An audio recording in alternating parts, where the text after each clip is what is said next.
Bonjour et bienvenue dans la première vidéo dédiée à Halloween. J'ai carrément oublié de tourner l'intro quand j'ai filmé mon maquillage il y a quelques jours, donc c'est pour ça que vous me voyez démaquillée dans l'introduction. Pour cette première vidéo, on va faire un maquillage assez soft, donc il n'y aura pas de faux sang, pas vraiment de prothèses, voilà, quelque chose d'assez simple et pas très effrayant en soi, parce qu'on va partir sur un maquillage de poupée un peu triste. J'ai déjà les sourcils à moitié camouflés parce que j'ai testé une nouvelle technique pour les cacher et ça je vous le posterai en vidéo courte, en short, c'est sur TikTok. Si c'est déjà sorti, je vous mettrai le lien dans le petit i juste là. Mais voilà, donc il faut cacher les sourcils avant de démarrer le maquillage.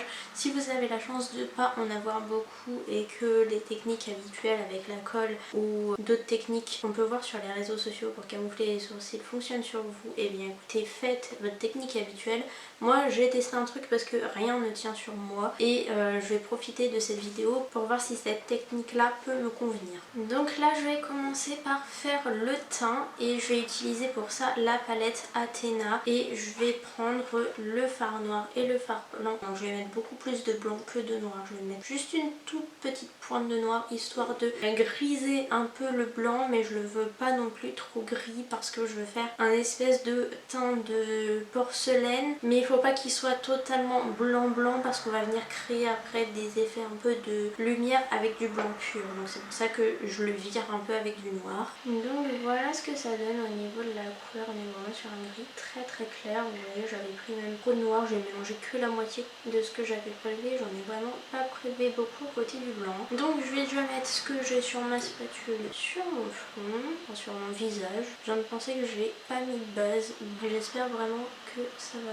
fonctionner ce truc, parce que là je désespère un peu d'arriver à cacher mes sourcils un jour. Bon après je pense que la dernière méthode que je pourrais essayer fonctionnerait bien, parce que dans l'idée là j'ai essayé avec des bandes de latex, mais je me dis que si j'achète un faux crâne et que je le découpe et que je m'en sers pour cacher mes sourcils, ça peut que fonctionner. Bref, ensuite je prends mon éponge, donc là c'est une éponge de Beauty Bay et je viens tapoter le fard gras. Vous voyez, mon éponge elle est toute tachée, mais c'est parce que c'est celle qui me sert pour les maquillages artistiques. Donc là je viens tapoter partout et j'essaye au maximum de répartir la matière uniformément. Je remets pas trop au niveau des paupières par contre, parce qu'après je vais venir travailler avec du fard noir, donc ça sert à rien de trop blanchir à ce niveau là.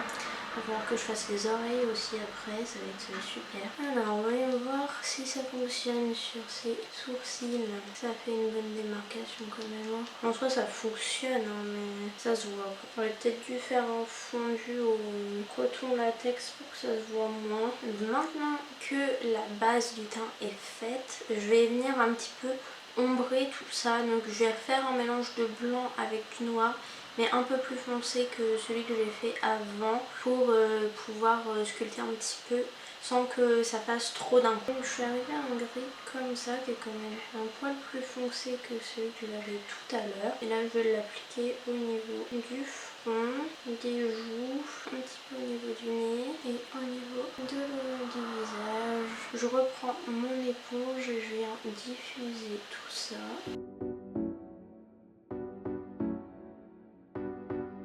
Maintenant je vais prendre seulement du fard gras noir et je vais venir créer comme une base de smoky sur mes yeux. Donc je l'applique sur la paupière mobile et je remonte jusqu'au creux de l'œil. Je fais la même chose au ras de cils. Je remonte un petit peu plus haut vers les sourcils parce que je veux vraiment faire des grands yeux comme des yeux de poupée. Et une fois que ça c'est fait, je vais venir poudrer mon teint et pour ça je prends du talc et une houppette. Donc la houppette c'est la Lush Cosmetics et là on vient bien poudrer tout ce qu'on a fait. Ça sert à rien de prendre une bonne poudre pour ce type de maquillage, du talc ou de la maïzena, ça ira très bien. Je touche mon visage pour sentir si toutes les zones sont vraiment bien poudrées. Il ne faut plus que ça colle du tout. Et là après je passe un gros pinceau poudre sur l'ensemble de mon visage pour enlever le surplus. Maintenant que le teint est poudré, je vais venir réintensifier les zones où j'ai fait du contour avec la palette Bright Matte de Beauty Bay et je vais utiliser la teinte grise claire de la palette qui est la teinte Drizzle. Donc je prends un morceau comme ça qui est de la marque Sunny. Il est un peu biseauté et un peu boule en même temps. C'est pas un pinceau de bonne qualité mais pour faire du maquillage artistique je prends pas mes bons pinceaux. Donc je prélève un petit peu de fard et je viens placer là où j'ai fait mon contour tout à l'heure. J'appuie pas trop fort pour pas déplacer le fard qu'il y a en dessous.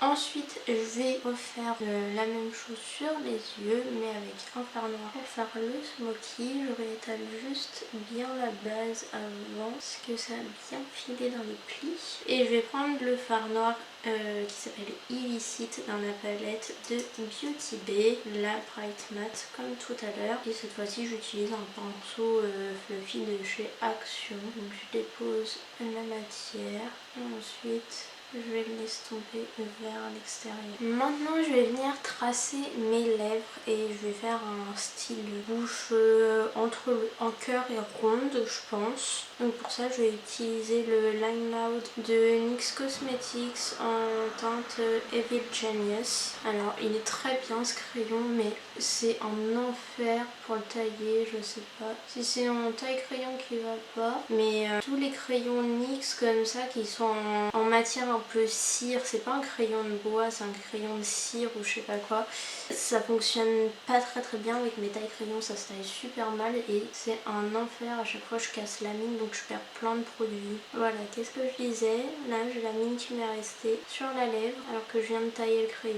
Et par dessus je vais mettre le rouge à lèvres Pro Supreme Matte Lip Pigment de Makeup Revolution en teinte Bad Vibes. Maintenant je veux venir créer des espèces de petits effets de reflets comme si le teint il était vraiment en verre ou en porcelaine brillante. Du coup je prends du fard à l'eau blanc, là c'est le blanc de chez Green 2 et je l'ai humidifié avec un spray d'eau et là avec un pinceau liner je viens le prélever. Alors j'espère que ça va fonctionner parce qu'il n'est pas très intense celui-là. Sinon j'essaierai avec le blanc de Snazzer mais pareil il n'est pas hyper intense donc j'ai un peu peur. Alors moi j'ai envie que les reflets soient en fonction de quand j'ai la tête un peu penchée. Donc moi je vais venir placer au niveau du nez ici, du creux de l'œil ici, sur la retinue.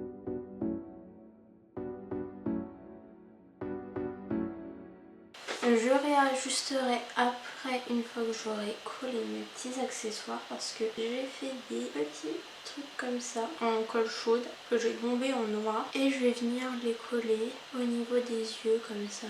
Donc pour ça je vais utiliser de la Spirit Gum, là c'est celle de Superstar et je vais l'appliquer partout à l'arrière de mes petits accessoires comme ça en colle chaude. J'applique bien sur tout ce qui va être en contact avec la peau et ensuite je vais tapoter sur la colle pour évacuer le solde. Je vais le coller sur le visage, voilà, et j'appuie bien pour que ça adhère. Je vais faire la même chose de l'autre côté. La question maintenant c'est est-ce que je mets la pièce que j'ai faite pour le menton ou pas, parce que j'ai l'impression de face ça fait trop chargé, mais de côté c'est mini quand même. Ou alors je la coupe et je mets que au niveau du menton, ou alors je la mets comme ça. Bon de base ça devait aller sur le menton mais je crois que je préfère comme ça en fait. Comme ça fait pas trop comme ça va dans les cheveux et tout.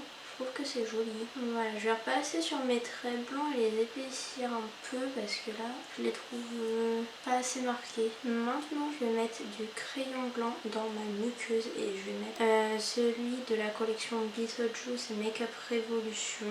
Et maintenant je vais aller me laver les mains et mettre des lentilles blanches. D'ailleurs c'est un peu bête d'avoir mis le crayon blanc, d'avoir mis les lentilles parce que c'est sûr que je vais avoir les yeux qui vont pleurer et que ça va enlever tout le crayon. Bon, j'ai pas réussi réussi à mettre les lentilles parce que dès que j'ai posé sur mon œil ça m'a brûlé l'œil, donc je pense qu'elles sont périmées. Écoutez, du coup j'ai juste rajouté des faux cils hors caméra et j'ai fait des sourcils approximatifs parce que je trouvais que ça manquait de quelque chose, mais ils sont pas très beaux. Je suis pas hyper satisfaite, on va pas se mentir. Voilà, c'est pas ce que j'avais en tête vraiment, mais ça ira. Et après je trouve que les effets de reflet sortent pas trop, et c'est peut-être parce que j'ai fait le teint trop pâle du coup et mon blanc est pas assez intense. Peut-être que je peux essayer de m'intensifier avec du fard gras, je peux toujours tenter de le faire et voir ce que ça donne. Parce que autant sur la lèvre ça ressort bien, mais sur le reste du visage je trouve que c'est vachement fade. Bon, j'ai mis du fard gras par dessus le fard à l'eau blanc, je trouve que ça ressort quand même un petit peu mieux. Et du coup voilà pour mon petit look de poupée. J'espère que cette vidéo vous a plu, en tout cas plus qu'à moi, parce que là j'ai des trous partout dans mon teint d'avoir essayé de mettre des lentilles, etc.